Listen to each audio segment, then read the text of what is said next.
Olá pessoal, me chamo José Armando, e minha equipe, que é composta pelo Wesley e pelo Alexandre, além de mim, irá falar um pouco a respeito da terceira lei de Newton, aplicada no ato de andar, e a supervelocidade do Flash.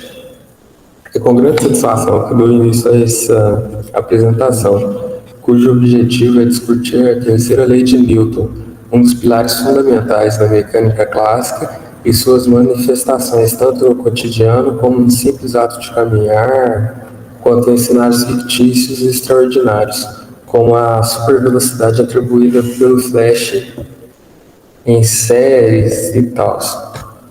Embora os contextos abordados parecem meio distintos, o mundo real e o universo de ficção, ambos podem ser analisados à luz das mesmas leis da física.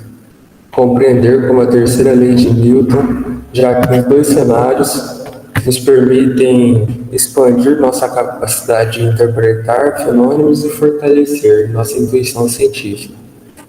A proposta dessa apresentação é, portanto, elucidar o funcionamento físico do movimento humano comum, especificamente o andar e o da luz, a terceira lei. Explorar como essa mesma lei seria teoricamente aplicável ao mundo superrápido do personagem, evidenciando os limites da física real diante das liberdades criativas da ficção. A terceira lei de Newton no ato de andar e a supervelocidade do Flash.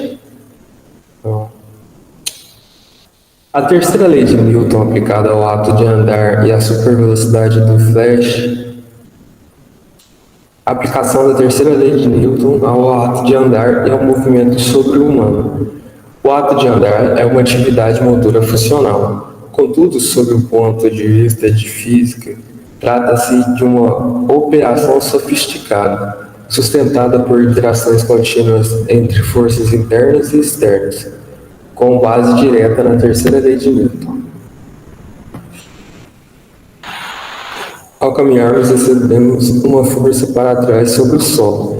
De acordo com a terceira lei, o solo nos devolve uma força igual, na mesma direção, porém em sentido oposto, ou seja, para a frente. Essa força é o que nos impulsiona. Se o atrito for suficiente, como os pisos escorregadios, o empurrão contra o solo não gera reação efetiva, e o movimento falha. Assim, o andar envolve força muscular, reação do solo e atrito estático. Se compararmos com o Flash, veremos que a terceira lei ainda se aplica. No entanto, as forças envolvidas seriam tão grandes que o solo comum não resistiria. Por exemplo, para atingir 100 km por hora em um segundo, Flash aplicaria mais de 20 mil newtons no solo, o suficiente para causar uma destruição severa. Mesmo velocistas reais como Usain Bolt operam nos limites humanos dessa lei, aplicando mais de 1000 newtons por passada. Flash seria uma extrapolação absurda disso.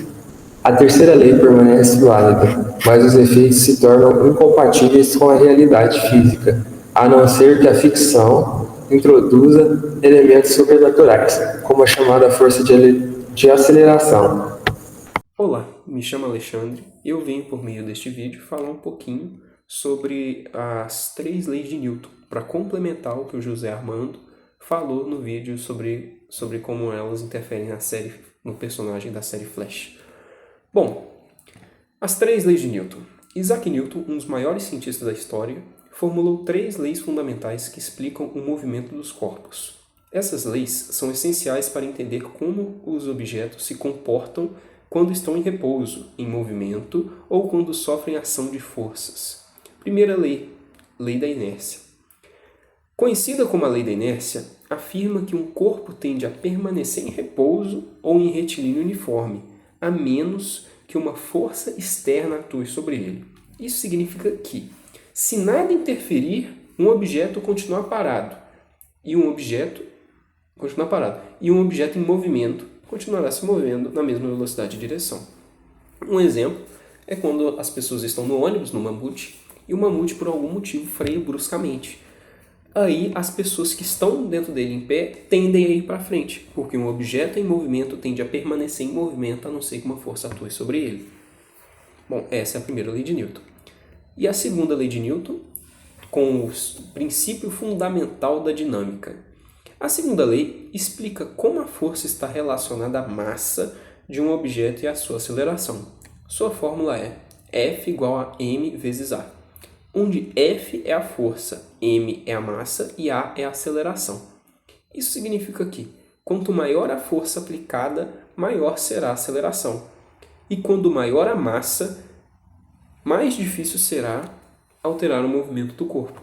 Um exemplo para clarear essa ideia é quando um caminhão carregado com 10 toneladas tenta frear e está andando e tenta frear. E quando um carro de Fórmula 1, não sei, 500 quilos, tenta frear, obviamente o caminhão terá muito mais trabalho para frear por conta do seu peso do que o carro de Fórmula 1. E a terceira lei de Newton, a famosa lei da ação e reação, que diz: para toda ação há uma reação de mesma intensidade, mesma direção, mas em sentido contrário. Isso significa que sempre que um corpo exerce uma força sobre o outro, ele recebe uma força de volta na mesma intensidade, mas em sentido oposto. Um exemplo é você dar um soco na parede. Quando você acerta a parede também te acerta. Afinal, não é só a parede que é ferida, sua mão é também. Bom, isso foi uma ideia que eu quis passar sobre as leis de Newton.